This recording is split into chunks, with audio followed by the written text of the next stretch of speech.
soal bab spesialis obstetrik dan ginekologi. Kanker serviks atau kanker leher rahim adalah kanker yang sangat berbahaya. Kanker ini menduduki urutan pertama dari keseluruhan kanker pada wanita. Kita tahu bahwa angka kematian kanker serviks ini cukup tinggi. Kanker serviks disebabkan oleh virus yang disebut dengan human papillomavirus.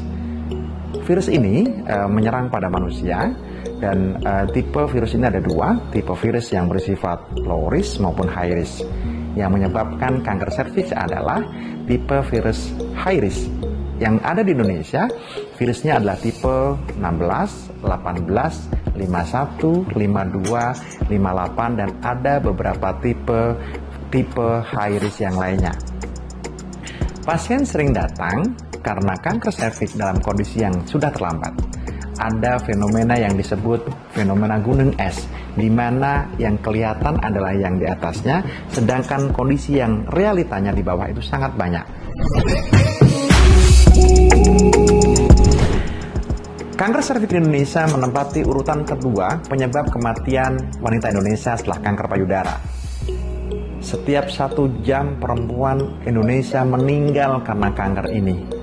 Bahkan data terbaru tahun 2020 dikatakan bahwa kasus baru kanker serviks terus meningkat, yaitu sebesar 9,2% atau sejumlah 36.000 wanita terkena kanker serviks di Indonesia.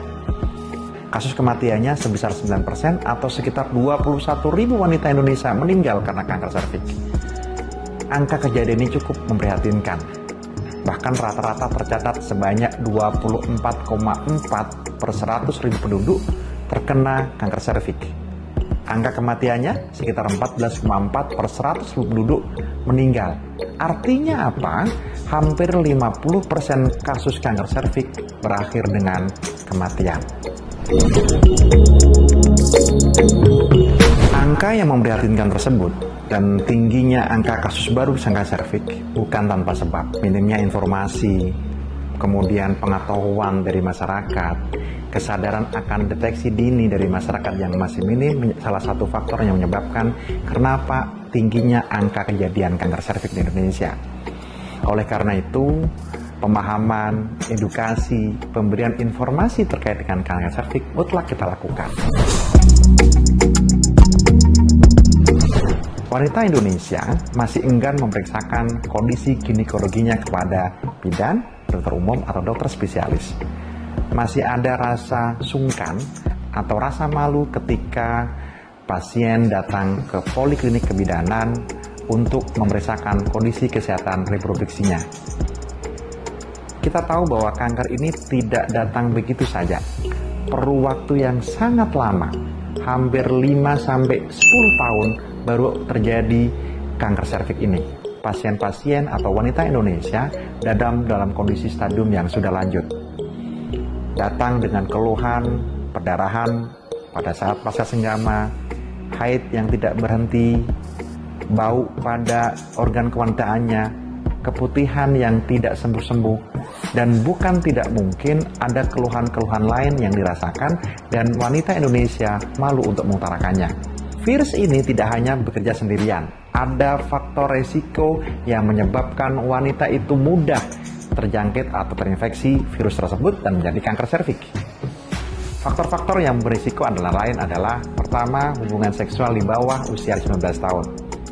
Hubungan seksual dengan partner seksual lebih dari satu, multiparitas atau sering melahirkan, pernah terinfeksi atau pernah menderita infeksi menular seksual, merokok itu menjadi salah satu faktor yang menjadi pemberat dan faktor risiko terjadinya kanker serviks. Bagaimana cara pencegahannya? Kanker serviks bisa dicegah dengan pertama, hindari faktor risiko. Yang berikutnya lagi, yang paling penting adalah kita melakukan deteksi dini terkait kanker serviks tersebut. Screening mutlak dilakukan.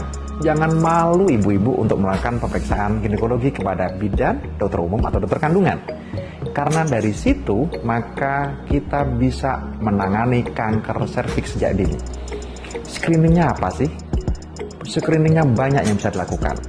Bisa melakukan pemeriksaan pap smear, bisa melakukan IVA test, Dan yang terbaru pemeriksaannya adalah dengan menemukan ada atau tidaknya virus tersebut di mulut rahim, pemeriksaan HPV atau pemeriksaan human papillomavirus, nilai sensitivitasnya maupun spesifitasnya lebih tinggi.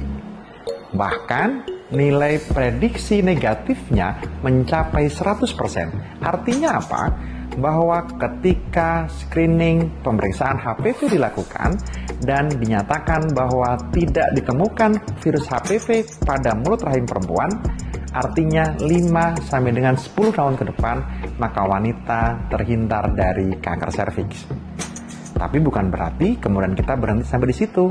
Kita tetap waspada, kita tetap menjaga dan menjauhkan diri dari faktor risiko, dan juga kita harus aware bahwa kanker serviks tetap membahayakan bayi kita, keluarga kita, ibu kita, istri kita, bahkan mungkin teman-teman kita semuanya.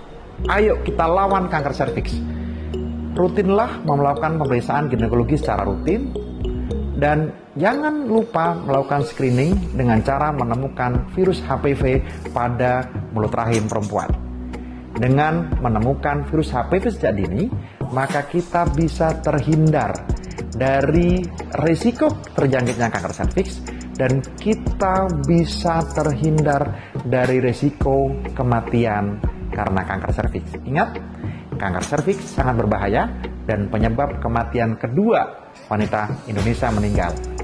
1 jam wanita Indonesia meninggal karena kanker.